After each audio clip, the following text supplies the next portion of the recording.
Mu rubanza rwashashe kw'igenekezo rya 30 Nyakanga uyu mwaka, sentare y'akarere ya Afrika y'ubuseruko yatangaje ko ingingo zo gufuta impapuro ndangatongo za Francis Ngaruko ikongera ikagurira leta itongo ryiwe byafashwe n'ubuseruko ya leta y'u Burundi biciye muri sentare idasanzwe vyahonyanze amategeko.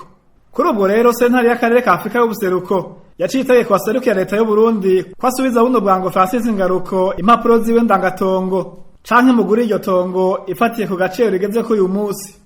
Vyongeye iyo sentare yategetse ko amagarama y'urubanza ariho n'uwaserukira leta y'u Burundi. Ubwo rubanza rero rwari ruhitiye rubanishwa na sentare y'akarere ka Afrika y'ubuseruko rwahuza Francis Ngaruko aserukira abasigwa ba Evariste Sebatutsi n'umushikiriza amanza kizigenza wa Republika y'u Burundi. N'urubanza rwari rwerekeye amatongo ari mu Kizingo muri zone Kanyosha mu gisagara ca Bujumbura.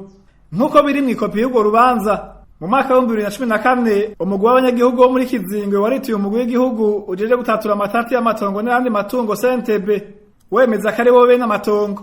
Ico gihe CNTB yari yamirije abanyagihugu maze ivuga nyabuna kwayo matongo yegukira leta. Francis Ngaruko yaciye yungururiza muri sentare idasanzwe yo ku rwego rwa mbere, aho naho ntaco bamumariye. Iyo kopi y'urubanza ivuga ko Ngaruko bitamuciye inkokora kuko yaciye yungururiza ku rugero rwa kabiri rw'iyo sentare, ariko naho nyene ntaco bamumarira.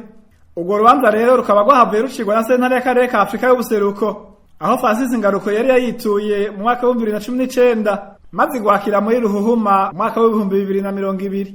Tubibutse ko iyo sentare nyene y'akarere ka Afrika y'ubuseruko ari iherutse guca urubanza ivuga ko ikiringo ca gatatu c'umuhisi Petero Nkurunziza caciye kubiri n'amasezerano y'Arusha n'ibwirizwa shingiro ryakomokako.